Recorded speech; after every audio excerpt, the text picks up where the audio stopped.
Hi everybody, I'm Dr. Edoardo Calzavara. I'm a student attending the fourth year of a specialization in hospital pharmacy in Milan, and by now I've been doing my practical training at the Fatebenefratelli-Sacco Hospital in Milan, in Italy. Together with Dr. Lorenzo Gambitta and Dr. Elena Calfrascoli, we realized with video to show you briefly the experience of our hospital pharmacy during the COVID-19 emergency.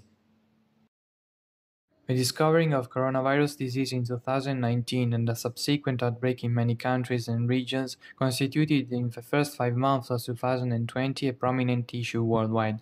Hospital pharmacists, as well as our healthcare personnel, were hit by pandemic emergency and faced a great challenge.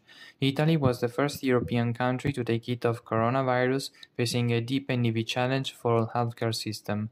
In Milan, our hospital, Fatebenefratelli-Sacco, was a nerve center of a red zone in the north of Italy. During the emergency of coronavirus, we, as hospital pharmacists, had to cope with shortage of drugs, disinfectants, tests and reagents, intensive care unit medical devices, and personal protective equipment, and needed to start interventions to meet pandemic demands of the frontline medical and nurse staff. That's why we decided to elaborate an emergency preparedness plan.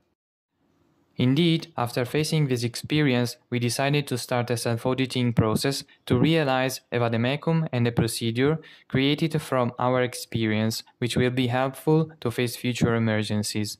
The process is ongoing and we plan to issue the final procedure in autumn. This work is also a matter of specialization thesis for me and my colleague, Dr. Lorenzo Gambitta.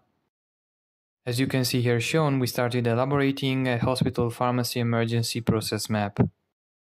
And in this map, we stressed out for each task the elements that we found critical during coronavirus weeks.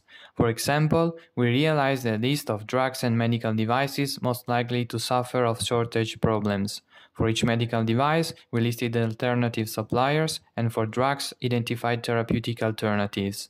We stated emergency reorganization of staff roles, and since the emergency led to an increased purchase of certain items, we planned an emergency reorganization of our warehouse. The result of our experience will be a vademecum, which will be fundamental in order to help us facing future emergencies. And remember that you can only predict the future by what has happened in the past. Thank you for your precious attention.